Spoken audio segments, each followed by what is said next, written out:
اتنی heavy taxation کی environment ہے کہ پاکستان میں جو فارمل سیکٹر ہے یا جو سیلری کلاس ہے اس پر اتنا ٹیکس ہے. So no one wants to bring anything into documentation. No one wants to document. کیونکہ ایک تو ڈاکیومنٹیشن ایک دفعہ ہو جائے تو اس کو مینیج کرنے کی اس کی الگ کاسٹ ہے، اس کی الگ کاسٹ ہے اور اس کی الگ ایک ہیڈیک ہے. And bar bar Hare forum پہ میں یہ بات کرتا ہوں کہ یار اس کو سمپلیفائی کریں. پاکستان کا tax rate, income tax, corporate tax, sales tax Singapore سے ہائر ہے یار.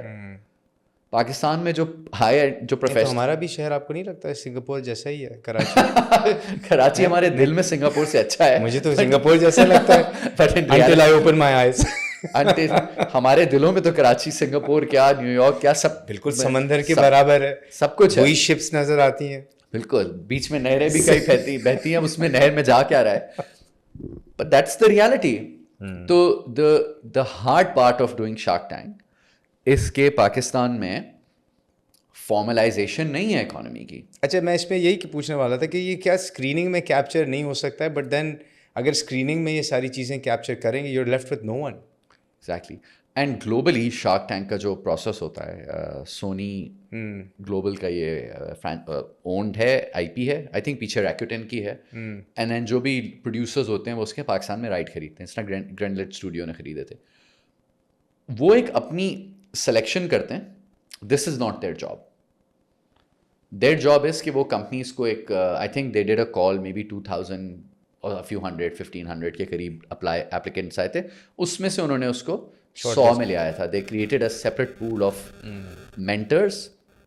وہ ان کی ایک انٹرنل گریڈنگ ہوتی ہے. سو شارک ٹینک پاکستان کی اپلیکیشنز تقریباً 2000 آئی تھنک 1000 سے زیادہ تھیں، 1000 اور 2000 کے بیچ میں آئی تھی. ٹھیک ہے. تو وہ پھر اسکریننگ کا جو پروسیس تھا وہ پروڈکشن جو مین پیرنٹ کمپنی اس نے اسکرین کیا تھا. گرینلٹ اسٹوڈیوز کرتا ہے وہ سارا. ٹھیک ہے. And they got a bunch. ہمیں پتہ نہیں تھا، بعد میں پتہ چلا. ہمارے بہت سارے جاننے والے دوست جو اسٹارٹ اپ کمیونٹی میں ان کو انہوں نے کو آپٹ کیا ہوا تھا as selectors and as also mentors to help prepare. تو کافی سارے ہمارے جاننے والے ہیں جنہوں نے بعد میں پتہ چلا کہ یار we were behind the scenes, you don't know, because we are not given any knowledge of the companies.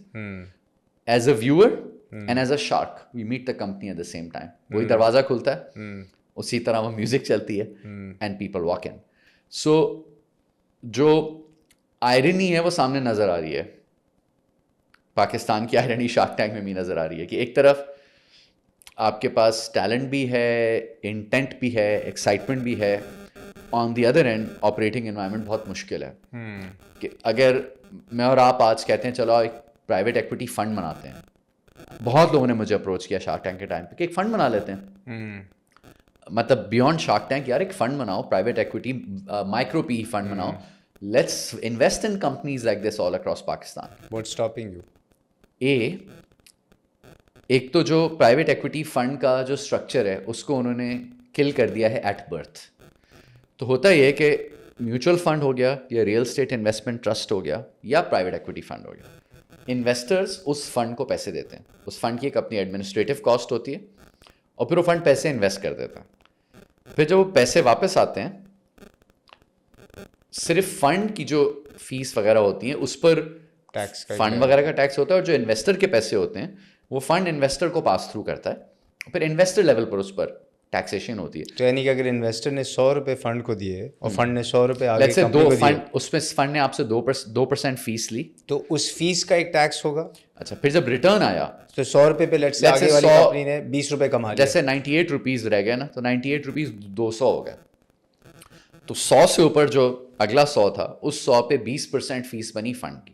ٹھیک ہے. تو اس 20 روپے پر فنڈ کو ٹیکس ہو گیا، وہ فنڈ کو ٹیکس ہو گیا. اب بچے 178. اب یہ 178 جب انویسٹرز کو جائیں گے اس پہ انویسٹر کو ٹیکس لگے گا. ہاں that's how it's done. Private equity میں بھی ایسی ہوتا ہے.